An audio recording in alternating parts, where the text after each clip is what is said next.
আসসালামু আলাইকুম বন্ধুরা, আশা করি সবাই ভালো আছেন। আজকে আমি শোনাবো যে মা বোনেরা অ্যাবর্শন ঘটায় কিংবা অবৈধ সন্তান পেটে আসলে সেই সন্তানদের অ্যাবর্শন করায়, নষ্ট করে দেয়, সেই বিষয় নিয়ে। তো চলুন শুরু করা যাক। তো আমরা যারা আছি মা বোনেরা, অধিকাংশ সময় দেখা যাচ্ছে অনেক সময় এই যে অ্যাবর্শনটা করায় সম্পর্ক করার কারণে অনেক সময় অনেক ধরনের অবৈধ সম্পর্ক গড়ে তুলি, যৌবনকে ঠিক রাখতে পারি না।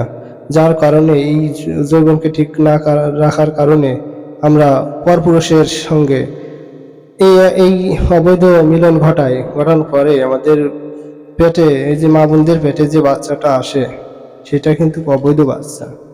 এরপরেও এরপরেও কিন্তু যখন একটা মায়ের গর্ভে একটা সন্তান আসে, একটা সন্তান আসার পর এরপর যখন টের পাই যে তার পেটে সন্তান আইছে কিংবা সন্তান আবির্ভাব হচ্ছে, দেখা দিচ্ছে, এই সময় এই মা দেখা যাচ্ছে 2 মাস 3 মাস হয়ে যায়, পেটের ভিতর বাচ্চাটা আছে, সেই সময় ডাক্তারের পরামর্শ নেয়। নেওয়ার পর ডাক্তার কি বলে, এরপরে ডাক্তার দেখা যাচ্ছে ওই সময় ও পরামর্শ দেয় যে ওষুধ দ্বারা নষ্ট করতে কিংবা ওর ভিতরে যে মানে ছুরি চালায়, যেভাবে চালায় করে তাকে ক্ষতবিক্ষত করে এরপরে তাকে কেটে ছিঁড়ে বাইর করা নেওয়া হয়। এই অ্যাবর্শনটা করানোর পর ওই বাচ্চাটা তখন কিন্তু সে পেটের ভিতর তার এমন বাচ্চা অ্যাবর্শন করায় যে সে বাচ্চার রুহু চলে আসে। রুহু চলে আসার পর ওই বাচ্চাটাকে অ্যাবর্শন করানো হয়, অথচ আল্লাহ পাকের নির্দেশে কিন্তু ওই রুহুটা আসে। সে যদিও অবৈধ সন্তান হয়, তারপরেও তাকে দুনিয়ায় আনার জন্য চেষ্টা করতে হবে, কারণ এতে যে কত বড় গুনাহ, কত বড় ভয়াবহ গুনাহ আছে, যে কত বড় ভয়াবহ শাস্তির ব্যবস্থা করে রেখেছে আল্লাহ পাক, সেটা বলা অসম্ভব ব্যাপার। কারণ আমাদের প্রত্যেকটা মা বোনদেরকে আমি বলবো যে যে সবাই চিরদিন চিরকাল এই দুনিয়ায় থাকে না, এই জন্য আমরা অবৈধ সম্পর্ক করব না। আর এই যে অবৈধ সম্পর্ক করার পর যে বাচ্চাটা হয়, এই বাচ্চাগুলো কিন্তু অধিকাংশ সময় নষ্ট করে দেয়।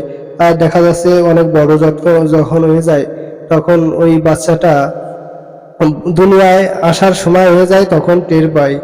এই সময় তখন ওই বাড়ি থেকে ওই মহিলা চলে যায় কিংবা ওই বোন চলে যায় অন্য জায়গায়, যে বাচ্চাটা হয় হয়তো কোনো এক জায়গায় ফেলা দিয়ে আসে। এই হাজার হাজার আমি দেখেছি, অনেক দেখেছি যে অনেক সময় অনেক বাচ্চাদের নালে খালে বিলে যেখানে সেখানে ফেলাই দিয়ে আসে, ওই শুধু ওই অবৈধ সন্তান। আবার অধিকাংশ সময় দেখা যায় একটা সংসারে 2টো বাচ্চা হয়েছে, 3টে বাচ্চা হয়েছে, তারপরে ভুলক্রমে একটা বাচ্চা চলে এসেছে পেটে। এরপরে ওই বাচ্চাটা না রাখার জন্য অনেক অজুহাত করে, অনেক অনেক চালাকি করে ওই মাতে ওই বাপে। দেখা যাচ্ছে তার খাবার দেবে কিনা, কি ভরণ পোষণ দেবে কিনা, অনেক অভাবে আছে, এরকম অনেক বাচ্চা হয়ে যাবে, মানুষ কি বলবে, নানান দিকে চিন্তা ভাবনা করে এরপরে ডাক্তারের পরামর্শ নেয়। অথচ দুনিয়ায় থাকাকালীন যে একটা মানুষকে যখন খুন করা হয়, তখন কিন্তু ওই খুনের বিচার হয়, যদিও মিথ্যা বিচার হয়, আরেকজনের মধ্যেও চলে যায়, তারপরেও কিন্তু ওই খুনের বিচারটা হয়ে যায়, হয়তো তার ফাঁসি হয়, নয়তো যাবজ্জীবন হয়ে যায়। অথচ এই যে বোনরা যে কাজ করতেছে, ছোট ছোট বাচ্চাদের অ্যাবর্শন করা, মেরে ফেলাচ্ছে, এইটা কিন্তু ওই খুনের থেকে ভয়াবহ পরিস্থিতি, জাহান্নামের আগুনে পড়তে হবে, অনন্তকাল জাহান্নামে থাকতে হবে। আল্লাহ পাক জিজ্ঞেস করবে, ওহে অমুক, তুমি কেন ওই বাচ্চাকে নষ্ট করেছিলে? তখন কান্না ছাড়া কোনো উপায় নাই, ওই কথার কোনো জবাব নাই, কেন নষ্ট করেছিলাম। তখন শুধু হায় আফসোস করতে থাকতে হবে যে আমি দুনিয়ায় কেন এই কাজটা, পাপ কাজ করেছিলাম, কেন দুনিয়ায় আনলাম না তাকে, আমার পেটের ভিতর থেকে কেন আমি অবসান করালাম। হ্যাঁ আল্লাহ, আমাকে তুমি মাফ করে দাও। অথচ সেই সময় সব কোনো কথা আর কোনো দাম হবে না। এই জন্য আমি বলবো যে মা বোন যারা আছি, সংসারে যদিও 2-একটা বাচ্চা হয়ে যায়, তারপরে যদি আরেকটা এসে যায়, তো বাচ্চাটা আমরা অবসর না করে দুনিয়ায় আনি, ওর রিজিক আল্লাহ পাক দিয়ে রাখছে। যখন একটা বাচ্চা সংসারে ভূমিষ্ঠ হয়, তখন কিন্তু তার রিজিক নিয়েই আসে, কেউ রিজিক কেউ খেতে পারে না। এই জন্য আল্লাহ পাক সবার রিজিক ওই দুনিয়া আসার 50 বছর আগে আমাদের কপালে লিখে রেখেছেন। এই জন্য আমি বলবো মা বোনেরা যারা আছি না কেন, এই যে এই বাচ্চাদের আমরা পেটের থেকে নষ্ট করব না, এতে কিন্তু ভয়াবহ গুনাহ রয়েছে, ভয়াবহ শাস্তির কথা বলা হয়েছে।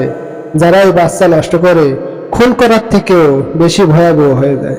অধিকাংশ সময় অনেক অনেক মা বোনেরা আছে এই কাজটা করে। তো আমি সবাইকে বলবো যে মা বোনেরা আছি, যদিও সংসারে বাচ্চা বেশি হয়ে যায়, যদিও অবৈধ সন্তান পেটে এসে যায়, তারপরে ওই সন্তানকে দুনিয়ায় আমরা আনার চেষ্টা করব, যাহাতে করে আল্লাহ পাকের কাছে বলতে পারবো, যদিও এটা গুনাহ হয়ে যায় যে অবৈধ সন্তান, তারপরে তওবা করে মাফ চাইতে হবে, এরপরে পরিপূর্ণভাবে আল্লাহর কাছে তওবা করে ভালো পথে থাকতে হবে, আর ওই সন্তানকে মানুষ করে তুলতে হবে। যদিও সে জারুদ সন্তান, তারপরে দুনিয়ায় আনতে হবে। কারণ ওইটা খুন করলে ওই বাচ্চা যদি আল্লাহর আদালতে আপনার উপরে বিচার কাঠগড়ায় বিচার আনে, তখন কিন্তু আপনি সরে যেতে পারবেন না, কোনো পার পাবেন না। এই জন্য আমি বলবো মা বোনেরা এই অবসরটা যাতে না করায়, আর অবসরটা করলে যে কত বড় ভয়াবহ গুনাহ সেটা একমাত্র আল্লাহ পাকই জানেন। এই জন্য এই অবসর থেকে আমরা সবাই বিরত থাকবো। আর যদিও সংসারে একটা দুটো বাচ্চা বেশি হয়ে যায়, তো সেই ক্ষেত্রে তারপরেও আমরা ওই যদিও এসে যায় ওই বাচ্চাকে দুনিয়া আনার চেষ্টা করবো ইনশাআল্লাহ। এই বিষয়গুলো লক্ষ্য রেখে সামনের দিনগুলো যাতে করে সুন্দরভাবে পরিচালনা করতে পারে সেই বিষয় নিয়ে লক্ষ্য রাখবো, আর এই বাচ্চাগুলো দুনিয়া আনার জন্য চেষ্টা করবো ইনশাআল্লাহ।